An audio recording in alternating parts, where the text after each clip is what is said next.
Professor Dr. Omar Ali.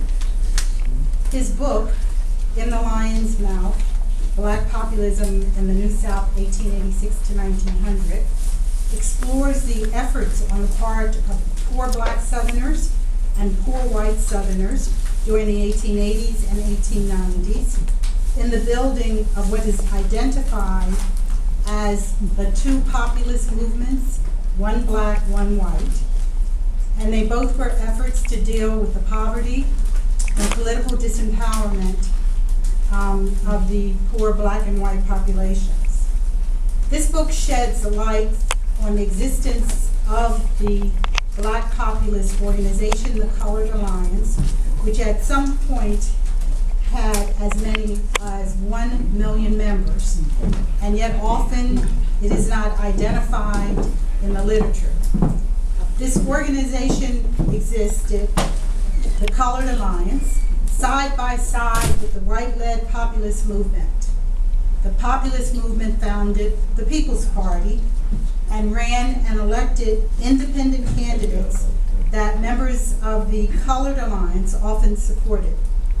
The People's Party was created primarily by poor white cotton farmers in the South and wheat farmers in Kansas and Nebraska. These populists, white populists, like the poor black populists, were anti-rich, anti-elite, and when working together served as a black and white coalition of the poor against the wealthy.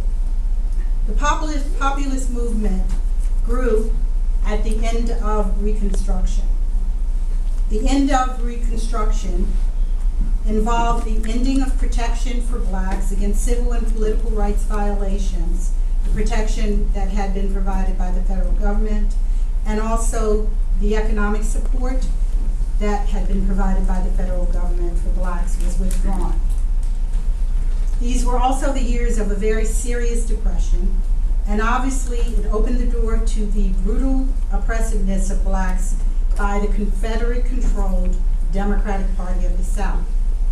The Republican Party, the party of Lincoln, had been recently birthed and was the line on which blacks had run and been elected during Reconstruction.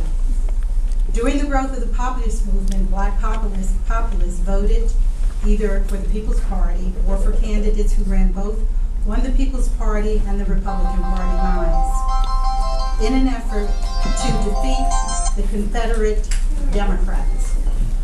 The Southern Democrats were obviously on a mission in 1880 and 1890. Racial terror, race baiting of white Southerners, or as Dr. Ali points out, or as he points out, also blacks became sharecroppers when confiscated land was placed back into the hands of wealthy white Southerners.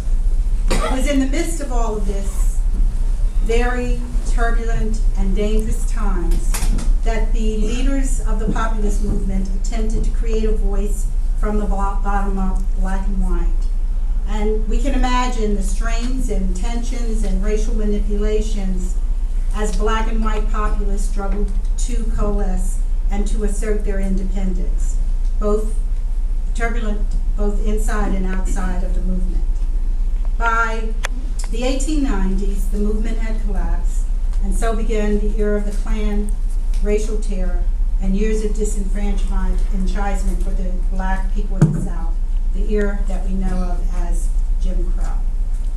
I first came on the scene